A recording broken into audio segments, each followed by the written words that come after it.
Pour les paramètres initiaux d'un programme en fraisage, on voit qu'il y a quelques codes qu'on vient écrire. En fait, c'est des codes vraiment en début de programme, là. C'est comme pour réinitialiser ou initialiser le contrôleur comme il faut.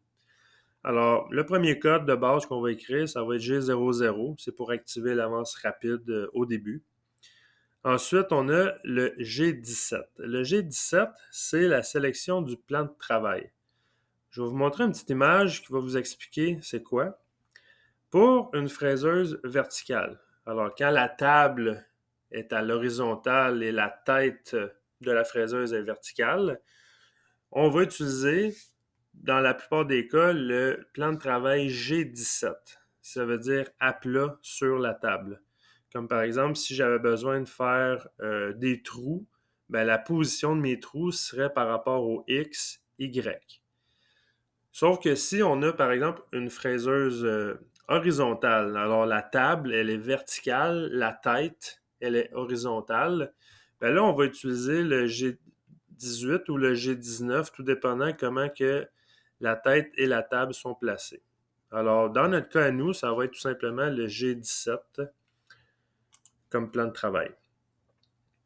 Ensuite, on a le G20 qui est le système de mesure. Fait que G20, c'est pour le système impérial. Alors, on écrit des valeurs en pouces.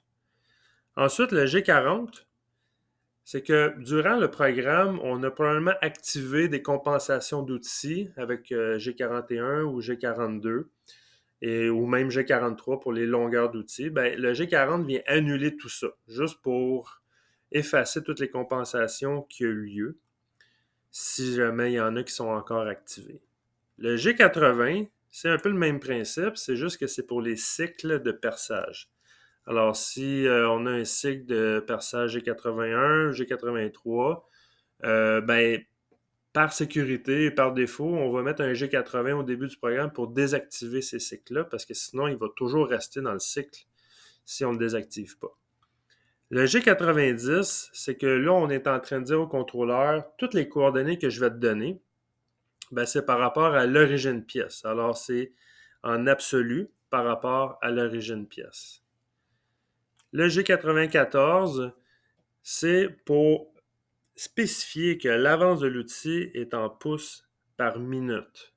C'est qu'il y a certaines occasions où est-ce qu'on va changer cette valeur-là. Ça va être plutôt une avance en pouces par tour, comme par exemple pour le perçage ou le taraudage. Alors là, il faut être quand même assez vigilant sur ce code-là, parce qu'en fait, le G94 va être, on va le mettre par défaut. Fait que c'est vraiment une avance par minute, comme par exemple si on veut faire un contour ou un surfaçage. Mais pour le perçage, les opérations de trou, ça se peut qu'on aille dans le G95.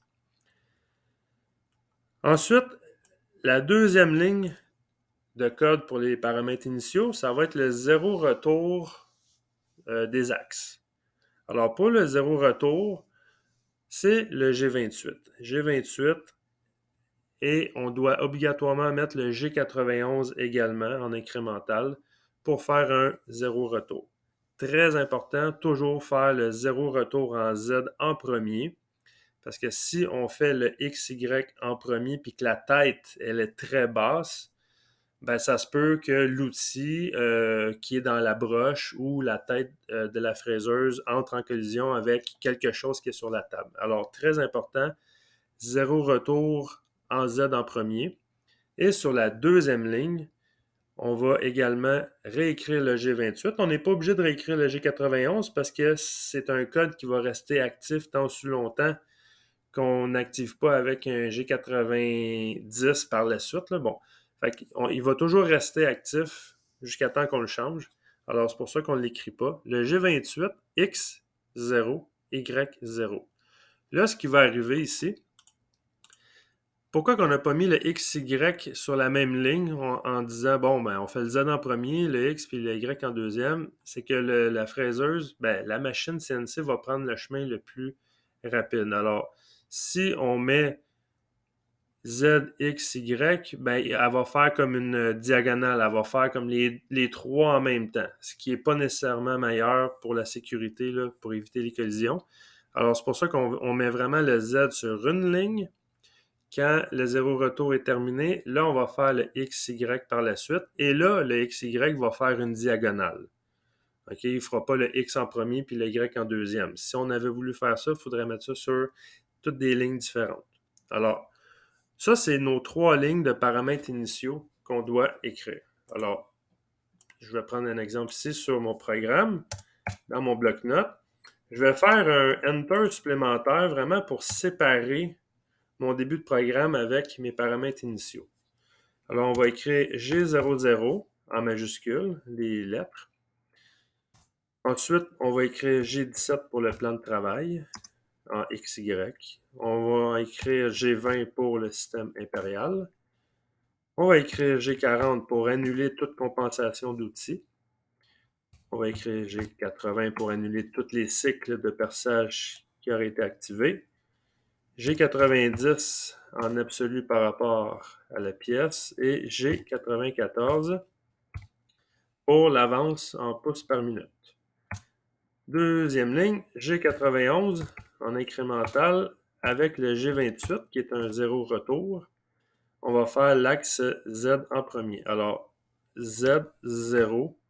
On pourrait écrire Z0, mais j'aime bien quand même mettre juste un point pour que ce soit clair là, quand on le lit. On aurait pu écrire 0.0 également. Ça, c'est à votre discrétion. Mais moi, j'écris Z0 point.